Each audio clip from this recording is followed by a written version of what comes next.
Assalamualaikum warahmatullahi wabarakatuh. Teman-teman, kembali lagi di channel YouTube saya, Khairun Imam. Gimana nih kabar kalian, ternak-ternak Mulyono dan juga anak-anak jenderal? Semoga kita semua selalu diberi kesehatan, teman-teman ya. Dan yang terpenting, kita selalu diberi kekuatan dalam menghalau segala serangan dan juga tuduhan liar dari ternak banteng dan juga ternak onta. Nah, seperti yang kalian ketahui, tepat di hari ini, tanggal 23 Januari adalah hari ulang tahun dari Ibu Megawati.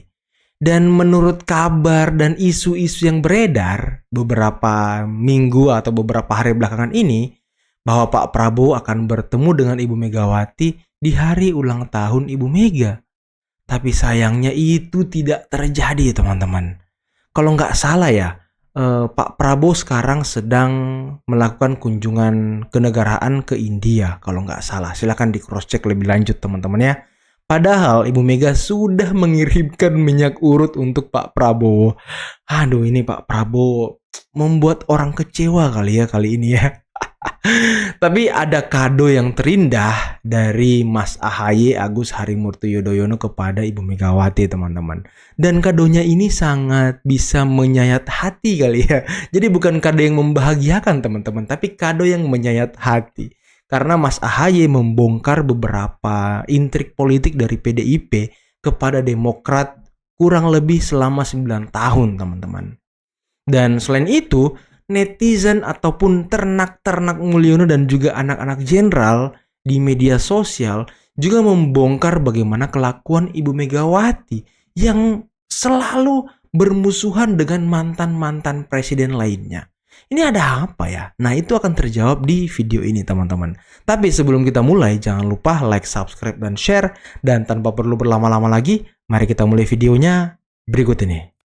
Sempat jadi oposisi Jokowi, AHY curhat ingin masuk pemerintahan tetapi jalannya ditutup. Wow. Demokrat kini memiliki jalan dan ruang pengabdian yang jauh lebih luas dibandingkan 10 tahun sebelumnya.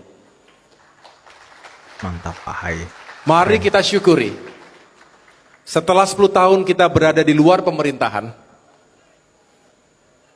bahkan kita menjadi oposisi, bukan karena kita tidak ingin berperan di pemerintahan nasional, tapi setiap kali kita ingin mengambil peran-peran itu, jalan kita ditutup. Wow, jalan kita ditutup. Siapa yang nutup tuh? PDIP kah? Betul? Betul. Politik memang seperti itu. Tidak ada yang perlu disesali. Tapi memang tidak mudah ketika kita ingin mewujudkan aspirasi dan harapan masyarakat. Tentu kita bisa berkarya dan berperan di jalur legislatif, tetapi kita membutuhkan tangan-tangan di jalur eksekutif. Tapi tidak memungkinkan. Tetapi kini Bapak Ibu sekalian, saya juga melaporkan kepada segenap masyarakat Indonesia dimanapun berada, Demokrat kini berada dalam pemerintahan nasional dan diperankan dengan sangat baik. Luar biasa. Dan tahukah kalian, teman-teman, ketika Pak Jokowi sudah pisah jalan dengan PDIP di akhir masa jabatan beliau, Pak Jokowi langsung mengangkat Mas AHY sebagai Menteri ATR BPN. Wah, luar biasa. Ini sebuah mungkin hadiah dari Pak Jokowi kepada Pak SBY dan juga Demokrat, teman-teman ya. Ini adalah kesempatan yang baik. Mari kita jadikan 2025 ini tonggak atau milestone baru bagi perjuangan dan pengabdian Partai Demokrat. Jangan sia-siakan momentum yang baik ini. 5 tahun ke depan, 10 tahun ke depan, mari kita song-song masa depan kita yang lebih baik untuk bisa terus berbuat untuk masyarakat Indonesia yang kita cintai. Keren banget Pak AHY. Pernah gak sih kepikiran kenapa hubungan Bu Mega dengan para mantan presiden Indonesia sering berantakan? Waduh, kenapa Nih tuh? gue kasih tahu nih. Jawabannya ada di paradigma politik yang lebih mementingkan kekuasaan daripada kerjasama. Mementingkan kekuasaan daripada kerjasama. Kalau Wow. kita ngomongin soal hubungan Bu Mega sama para mantan presiden, ini tuh kayak drama keluarga besar yang nggak ada ujungnya. Bukan cuma masalah pribadi doang nih, tapi lebih ke gaya politik yang suka bawa-bawa ego, dendam, sama ambisi pribadi. Lokit aja waktu Gus Dur jadi presiden, Gus Dur tuh dihormatin banyak orang, iya kan? Dan endingnya Gus Dur dilengserin. Padahal awalnya mereka partneran. Masuk lagi nih ceritanya Pak SBY. Wah, ini- Dulu awalnya Doi dianggap remeh karena cuma mantan jenderal dan menterinya Bu Mega. Doi malah menang 2 kali jadi presiden. Tapi ya gitu deh, hubungan dia sama Bu Mega yang awalnya nih adem ayem, belakangan jadi panas banget. Nah, Iya sih, kalau kita ingat teman-teman ya, hubungan Pak SBY dengan Ibu Mega ini sepertinya sudah 20 tahun ya. Sudah 2 dekade berarti teman-teman. Tidak baik-baik saja hubungannya. Dan yang sakit hati sepertinya ya Ibu Mega gitu ya kan? sekarang giliran Pak Jokowi nih.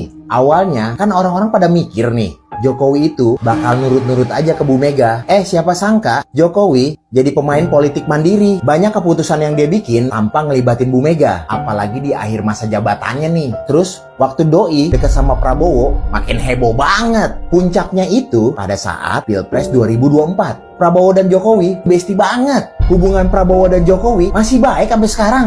Nggak mungkin Doi bisa dipisahin. Betul. Dan sekarang nih ngomong-ngomong soal Prabowo, Doi juga punya sejarah nih sama Bu Mega. Dulu mereka akrab banget, tapi bubar gara-gara perjanjian batu tulis dilanggar men. Nah, Wah. kalian tahu kan Wow. siapa yang ngelanggar? Kabarnya sih, Bu Mega janji dukung Prabowo di Pilpres 2014. Faktanya berbeda dong. Bu Mega akhirnya dukung Pak Jokowi. Cuma Pak Prabowo kan bukan orang yang pendendam. Nah, sekarang nih ada yang bilang kalau Jokowi itu penyebab rusaknya hubungan Megawati dan Prabowo. Waduh, siapa tuh Narasi yang ini bilang nih tuh? dibangun oleh elit-elit PDIP. Tapi Anda please deh, nambah ban. masa iya semuanya ini salah Jokowi? Ternyata hubungan mereka udah retak duluan sebelum Jokowi masuk panggung politik. Jadi tuduhan itu kayak pengalihan isu aja. Dan terus nih, pertanyaan besarnya, kenapa sih Bu Mega suka ribut sama mantan-mantan presiden? Mulai dari Gus Dur, SBY, dan Jokowi. Mungkin jawabannya ada di cara dia jaga dominasi politiknya sebagai ketua umum PDIP, partai paling gede di Indonesia. Bu Mega kayaknya ngerasa harus pegang kendali. Siapapun yang gak sejalan atau beda pandangan, itu semua dianggap Dimusuhi, ya kan? ancaman. Nah, Tapi iya. ya gitu deh. Kalau politik cuma soal ego dan bukannya visi buat bangsa, yang rugi siapa dong? Ya udah pasti rakyat. Kalau menurut kalian gimana? Jawab di kolom komentar. Nah, coba kalian komen di bawah teman-teman. Ini menarik sih. Perjalanan politik dari Ibu Megawati dibongkar semuanya teman-teman. Dan ya belum ada mantan presiden yang dekat dengan Megawati ya. Belum ada teman-teman sampai detik ini. Prabowo merasa tidak pernah diajak berdiskusi tentang perkembangan perjanjian batu tulis yang diteken jelang Pilpres 2009 silam. Wow. Kalau Anda di pihak saya kira-kira kalau Anda manusia dan Anda di pihak saya kira-kira kecewa atau tidak? Kecewa pasti. Wah, Ya apa Anda pasti, Pak? menilai saja. Jelas banget itu. Saya sudah minta ya cukup lama lah beberapa bulan itu. Udah minta lu. Saya tidak mengerti apa salah saya karena saya selalu menghormati beliau dan saya tidak merasa berbuat apa-apa. Saya menjaga karena saya ingin kebaikan untuk negara dan bangsa kita. Ya. Jiwa besar banget sih Bapak ini. Prabowo Ya, Pak Prabowo memang ini ya.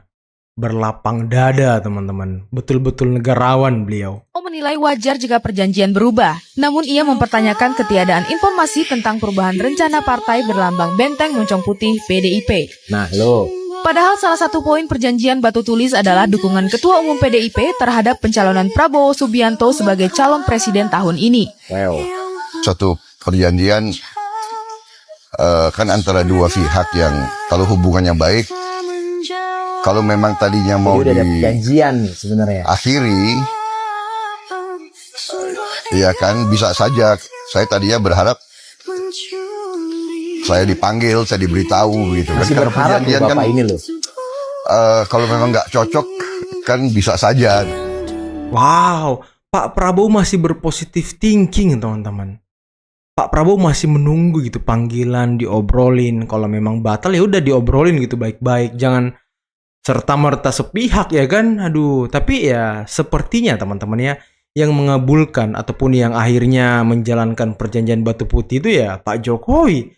Karena Pak Jokowi lah yang mendukung dan memberi support kepada Pak Prabowo untuk maju sebagai calon presiden tahun 2024 dan akhirnya menang, teman-teman.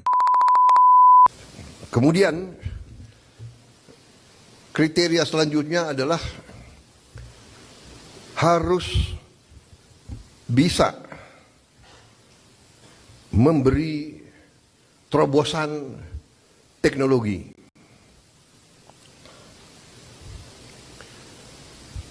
Dari prioritas kita itu, satu tadi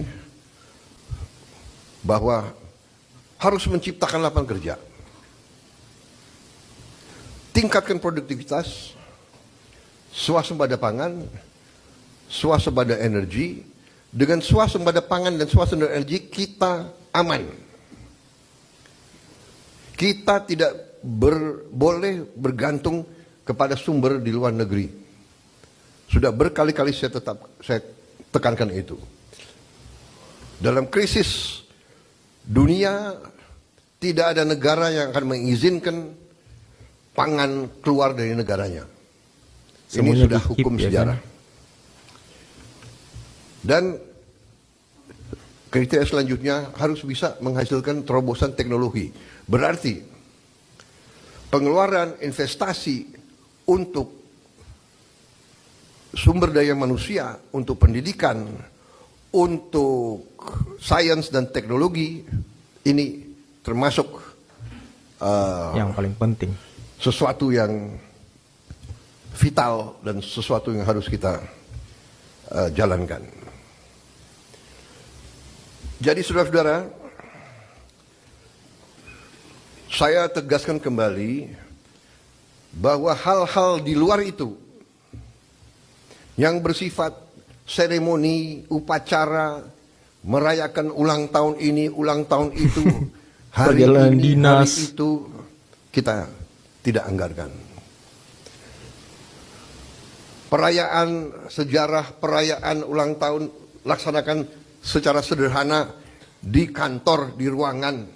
Kalau perlu yang hadir hanya 15 orang, sisanya di Vikonken.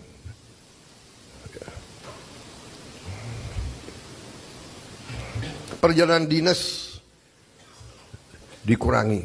Wow, perjalanan dinas Saya dikurangi potong ya kan. setengah.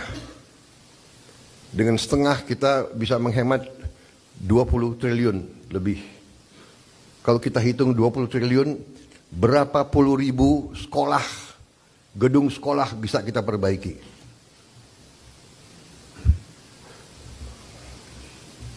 Jadi saya katakan benar-benar bahwa saya sangat serius dalam hal ini. Ya, karena kalau dipikir-pikir teman-teman ya, manfaat dari perjalanan dinas itu apa sih?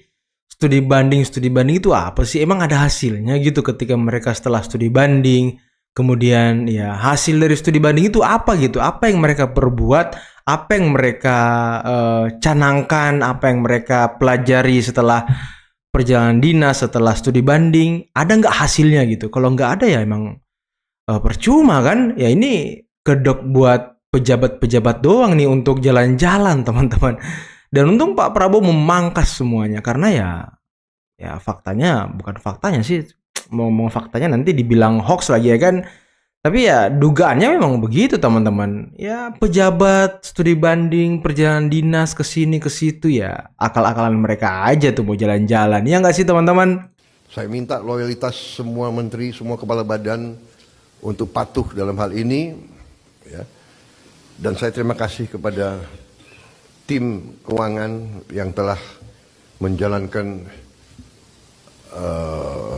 penyisiran, kajian terhadap anggaran sampai serinci-rincinya. Kalau tidak salah, mungkin sampai satuan ke-9 kalau tidak salah. Wow. Oke teman-teman, itulah tadi beberapa video, beberapa konten yang bisa kita simak, yang bisa kita saksikan pada kesempatan kali ini. Dan menarik ya, di hari ulang tahun Ibu Megawati ini di tanggal 23 banyak hal yang terungkap teman-teman. Banyak fakta-fakta baru yang terungkap. Bagaimana Ibu Megawati bermusuhan dengan mantan-mantan pemimpin negeri ini atau mantan-mantan presiden. ya sepertinya belum ada presiden yang setelah menjabat itu hubungannya baik dengan Ibu Megawati. Belum ada teman-teman ya. Apakah memang ini sifat dasar? Aduh, enggak teman-teman, enggak gitu. Jangan kita ngomong kayak gitu ya. Enggak bagus teman-teman. Enggak enak juga ngomong seperti itu. Tapi ya, entahlah apakah nanti Ibu Megawati hubungannya dengan Pak Prabowo akan tetap baik atau bagaimana, karena kan ya sepertinya penghalang pertemuan kedua tokoh ini kan ya adalah Pak Jokowi, karena Pak Prabowo masih sangat dekat dengan Pak Jokowi. Dan Ibu Mega kalau sudah sakit hati dengan orang, wah siapa yang berteman dengan orang itu ya udah teman-teman ya, nggak pernah digubris-gubris lagi gitu. Dan ini sangat mengerikan teman-teman. Ya inilah mungkin ya Ibu Megawati kenapa ingin merepet ke Pak Prabowo, karena ya yang pertama ingin memperbaiki masa lalu yang kelam, perjanjian yang akhirnya tidak dituruti, yang tidak dilakukan oleh Ibu Megawati dan juga PDIP. Dan bisa kalian dengarkan tadi bagaimana wawancara Pak Prabowo dengan media. Ya kalau kalian ada di pihak saya gimana gitu ya kan, apakah kalian sakit hati juga? Ya tentu pasti gitu ya kan. Kita sudah berharap nih mendapat dukungan dari PDIP untuk maju sebagai pilpres di tahun 2014. Tapi ya faktanya berkata lain, PDIP mengusung Pak Jokowi selama 2 kali pun Pak Jokowi menang melawan Pak Prabowo. Tapi akhirnya Pak Jokowi lah yang melaksanakan perjanjian Batu Putih itu ya kan. Kemudian mendukung Pak Prabowo, mensupport Pak Prabowo, bahkan anak Pak Jokowi juga menjadi wakilnya Pak Prabowo dan akhirnya beliau menang. Inilah hadiah terindah dari AHY dan juga netizen tim Prabowo kepada Megawati. Oke teman-teman, mungkin cukup sekian dulu video kali ini. Jangan lupa like, subscribe, dan share videonya. Akhir kata billahi taufiq wal hidayah. Wassalamualaikum warahmatullahi wabarakatuh. Bye-bye.